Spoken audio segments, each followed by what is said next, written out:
If you're thinking about changing schools, why wait? At Manhattan University, love those guys. You don't have to start over. With transfer-friendly pathways, your credits count, and you keep moving forward. From day one, you're part of Jasper Nation, preparing for the real world. And with New York City just a train away, opportunity is everywhere. Ready to move forward without missing a step? Visit manhattan.edu/transfer and enroll today. Manhattan University. Don't start over. Move forward.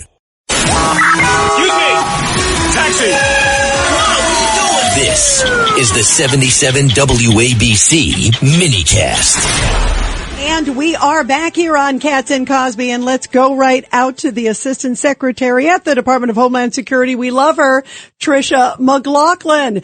And Tricia, it's so great to have you here. Obviously, I know there's some big updates from the border, and there's some big updates also from Minneapolis and elsewhere. I see that President Trump is saying 5 more cities across the country for immigration crackdowns. Give us the latest. We love having you on. Oh, Rita, thank you so much for having me, and John, you too. It's great to be back with you. Yeah, Secretary Noem was just at the border yesterday. She was actually just at the northern and the southern border. This is 9 months in a row with 0 crossings.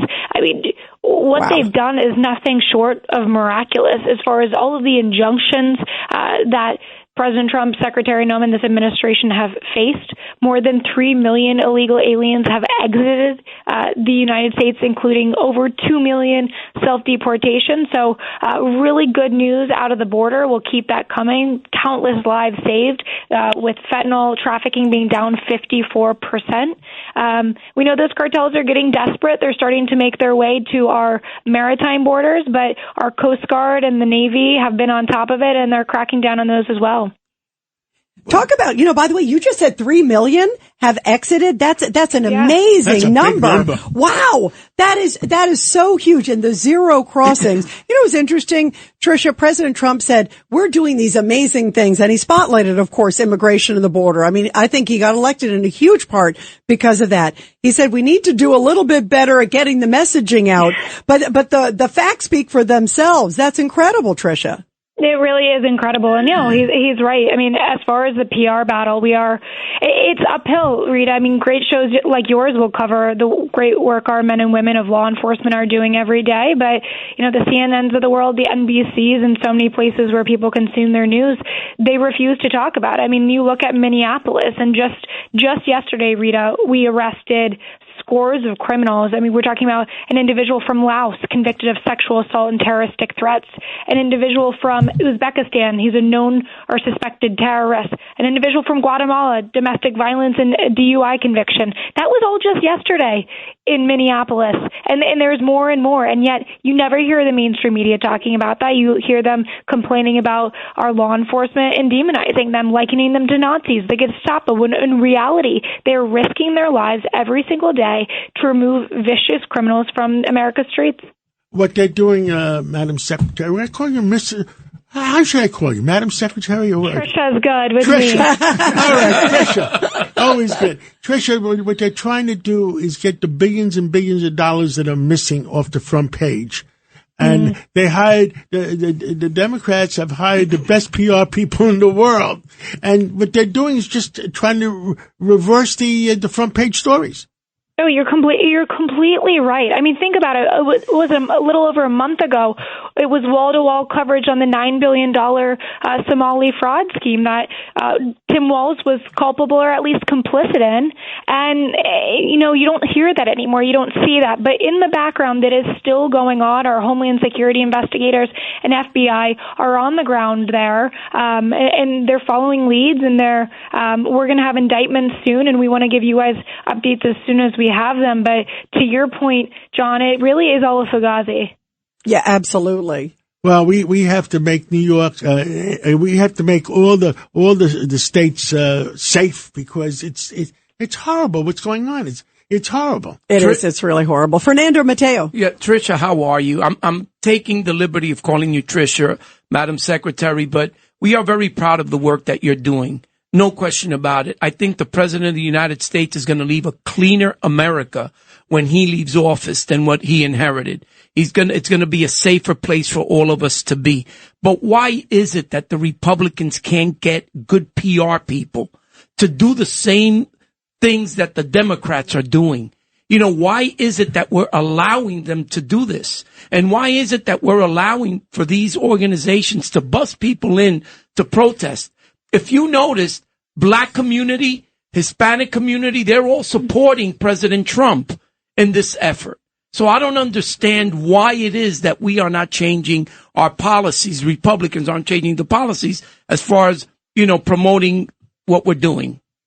Yeah, I think we certainly are promoting what we're doing, but I think we're facing a very adversarial media who doesn't want to cover it. We're also facing a highly coordinated campaign of misinformation and, quite frankly, of violence. I mean, if you look at the work that our law enforcement officers are doing on the streets, these agitators are trained to provoke law enforcement, take a clip, manipulate it, edit it, and then put it out and make it go viral without any context. And so the Department of Homeland Security and the White House are left playing whack-a-mole to chase down what actually happened. And by that time, it's already all over MSNBC, CNN, and CBS. So we have to be proactive. We have to start telling the stories quicker and more clear. But, I mean, I will, if I can, quickly talk about what's happening in your neck of the woods and with Kathy Hochul and her really wanting to tear down those 287G agreements and insert those sanctuary city policies and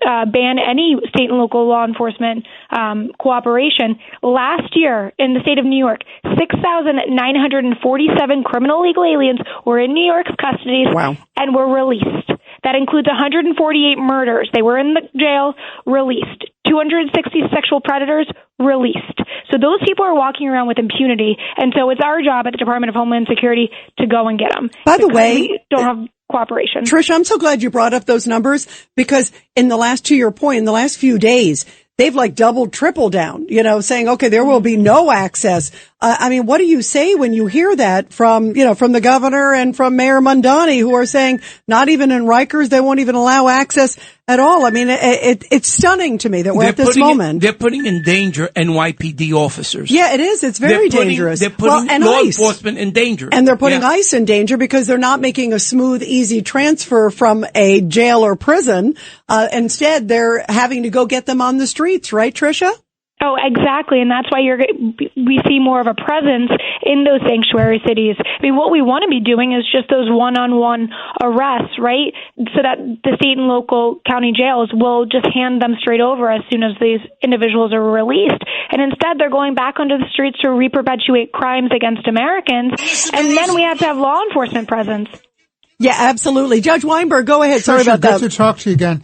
You just had a press release today from the Department of Homeland Security about an illegal migrant from, I can't even pronounce it. Kazakhstan. Where's it from? Kyrgyzstan. Sounds like a Mission Impossible. Sounds like a Mission Impossible. That's what it is. Country. And he's illegal. He comes into the country, and the governor of Pennsylvania's Office of Transportation gave him, or motor vehicles, gave him a commercial driver's license, and he killed 4 people. He's illegal. He gets a commercial driver's license, and he just killed 4 innocent people in Indiana. And this is happening all across the country. What are we going to do about these issuance of these licenses? Commercial driver's licenses are very dangerous things to happen. Oh, it's incredibly dangerous. That's like a missile coming down the road. And oftentimes these illegal aliens, they sometimes don't speak English. They don't know our basic traffic protocols. They can't listen to or understand what law enforcement commands are. It is a horrifying situation. Secretary Noem has set up partnerships so that we can really have targeted operations at way stations and other places that drivers of 18-wheelers, big rigs, and other places go. But, I mean, this has to be solved. Secretary Duffy, he's been working very closely with Secretary Noem on this issue. But, I mean, in this case, 4 innocent people are killed because this illegal alien who came in under the Biden administration through that CBP-1 app, he got that commercial driver's license, and there absolutely has to be a federal ban on that.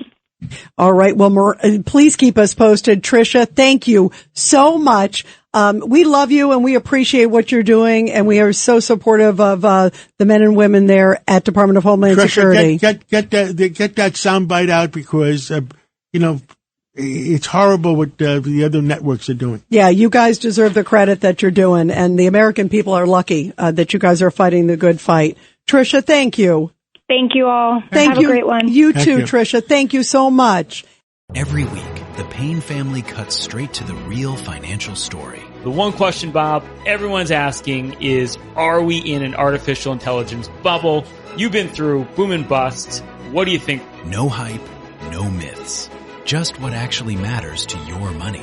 Does feel very similar to what we experienced in the 90s. Where are we, though? Are we in 1995, 1997, 1999? Listen to the Pain Points of Wealth on the Red Apple Podcast Network.